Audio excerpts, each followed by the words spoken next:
Hi అండి. Welcome to my home kitchen. అందరూ ఎలా ఉన్నారు? బాగున్నారా? ముందుగా మన ఛానల్ సబ్స్క్రైబ్ చేసుకోని వాళ్ళు సబ్స్క్రైబ్ చేసుకోండి. ఈ వీడియో నచ్చినట్లయితే లైక్ చేయండి, షేర్ చేయండి, కామెంట్ కూడా చేయండి. ఇంకా ఆలస్యం చేయకుండా వీడియోలోకి అయితే వెళ్ళిపోదాము. ఈరోజు మన హోమ్ కిచెన్లో అరటికాయ ఫ్రై అనేది డిఫరెంట్గా ఎలా ప్రిపేర్ చేసుకోవాలనేది నేను ఈ వీడియోలో చూపిస్తున్నాను. ఈ వీడియోని అయితే ఫుల్గా చూసేయండి, ఎక్కడ స్కిప్ చేయకుండా. జనరల్గా మనం అరటికాయ అనగానే ముక్కలుగా కట్ చేసుకుని ఫ్రై చేసుకుంటూ ఉంటాం కదా. అలా కాకుండా మన ఇంట్లో ఏమైనా ఈవెంట్స్ జరుగుతున్నా, లేదైనా చిన్నపాటి ఫంక్షన్స్ కానీ, లేదా మన ఇంటికి ఎవరైనా గెస్ట్ వచ్చినప్పుడు కొంచెం డెలీషియస్ లుక్ వచ్చేటట్టుగా అరటికాయ ఫ్రై ఇలా చేసి పెడితే పప్పులో కానీ, సాంబార్లో కానీ, రసంలో కానీ కాంబినేషన్గా చాలా బాగుంటుంది కదా. ఈ రెసిపీని ఒకసారి మీరు కూడా ట్రై చేసి చూడండి. దీనికోసం ముందుగా ఒక అరటికాయని తీసుకున్నాను. దీనిని చక్రాలలాగా సన్నగా కట్ చేసుకుని కొంచెం వాటర్లో సాల్ట్ వేసి ఉంచుకున్నాను. తర్వాత స్టవ్ వెలిగించుకుని డీప్ ఫ్రై కోసం ఒక గిన్నెలో ఆయిల్ పోసుకుని ఇది మీడియం హీట్ అయిన తర్వాత మనం ముందుగా కోసి పెట్టుకున్నటువంటి అరటికాయ ముక్కలను వేసుకుని దోరగా ఫ్రై చేసుకోవాలి. అరటికాయ ముక్కలు అనేది మనం సాల్ట్ వాటర్లో వేయడం వల్ల కలర్ అయితే ఏమీ చేంజ్ అవ్వకుండా ఉంటుంది. ఇప్పుడు అరటికాయ ముక్కలన్నీ ఆయిల్లో వేసేసాం కదా, వీటిని దోరగా ఫ్రై చేసుకోవాలి. మరీ గోల్డెన్ బ్రౌన్ కలర్ వచ్చే వరకు అయితే అవసరం లేదు. అరటికాయ ముక్కలు అనేవి ఒక 80% ఫ్రై అయితే సరిపోతుంది. మనం ఇలానే ముక్కలుగా వేసేస్తే విరిగిపోతాయి కదా కర్రీలో, అందుకని ఇవి కొంచెం క్రిస్పీగా ఉండడం కోసం ఈ విధంగా 80% ఫ్రై చేసుకుంటే సరిపోతుంది. నేను వీడియోలో చూపిస్తున్నట్లుగా ఈ విధంగా ఫ్రై చేసుకుని ఒక బౌల్లో ట్రాన్స్ఫర్ చేసుకుని పక్కన పెట్టుకోండి. తర్వాత కర్రీ ప్రిపేర్ చేసుకోవడం కోసం స్టవ్ వెలిగించుకుని ఒక ప్యాన్ పెట్టుకుని ఇది కొంచెం హీట్ అయిన తర్వాత ఒక టేబుల్ స్పూన్ వరకు ఆయిల్, అలాగే తాలింపు కోసం ఒక పావు టీ స్పూన్ ఆవాలు, ఒక పావు టీ స్పూన్ జీలకర్ర, అలాగే ఒక పావు టీ స్పూన్ సాయి మినపప్పు, అలాగే ఒక పావు టీ స్పూన్ పచ్చిశనగపప్పుని వేసుకుని ఈ తాలింపు అంతా దోరగా ఫ్రై చేసుకోవాలి.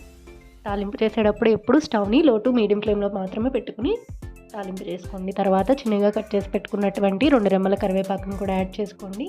అలాగే ఒక పచ్చిమిర్చిని సన్నగా కట్ చేసి వేసుకోవాలి. అలాగే ఒక ఎండుమిర్చిని కూడా కట్ చేసుకుని వేసుకోవాలి. ఈ మొత్తం తాలింపుని గరిటెతో ఒకసారి కలుపుకుంటూ దోరగా ఫ్రై చేసుకోవాలి. తర్వాత సన్నగా కట్ చేసి పెట్టుకున్నటువంటి ఒక మీడియం సైజ్ ఆనియన్ని ముక్కలుగా కట్ చేసుకుని వేసుకోవాలి. ఈ ఫ్రైలో ఆనియన్ ఎక్కువ వేయాల్సిన అవసరం లేదు, మళ్ళీ తీపిదనం వచ్చేస్తుంది కదా ఫ్రై అనేది. సో అందుకని ఒక్క మీడియం సైజ్ ఉండేటువంటి ఆనియన్ని తీసుకుని దీనిని మంచి గోల్డెన్ బ్రౌన్ కలర్ వచ్చే వరకు ఫ్రై చేసుకోండి.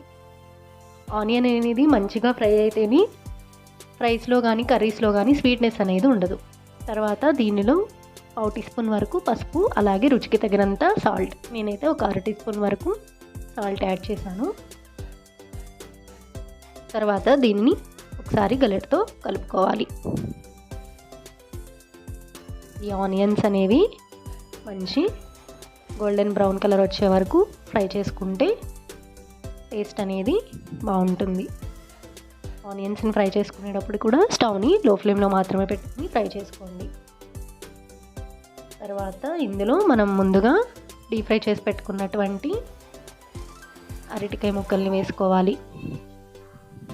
మీరు వీడియోలో అబ్జర్వ్ చేసినట్లయితే అరటికాయ ముక్కలు అనేవి మరీ గోల్డెన్ బ్రౌన్ కలర్లో లేవు, జస్ట్ క్రిస్పీగా ఉండడం కోసం ఒక 80% ఫ్రై చేశాను. మీకు ఇంకా క్రిస్పీగా కావాలంటే ఒక 90% వరకు ఫ్రై చేసుకోండి. అవి మనం ప్రెస్ చేస్తే విరిపితే విరిగిపోయేటట్లుగా ఫ్రై చేసుకోండి, అది చాలా బాగుంటుంది. ఇప్పుడైతే నేను ఇలా ప్రిపేర్ చేస్తున్నాను సైడ్ డిష్ లాగా. మూత పెట్టుకుని ఒక 5 minutes కుక్ చేసుకున్న తర్వాత మళ్ళీ ఒకసారి గరిటెతో కలుపుకోవాలి. మూత పెట్టడం వల్ల ఏంటంటే ఆ సాల్ట్ అనేది ముక్కలకి పడుతుంది, టేస్ట్ కూడా బాగుంటుంది. తర్వాత దంచి పెట్టుకున్నటువంటి 7-8 వెల్లుల్లిని వేసుకోవాలి.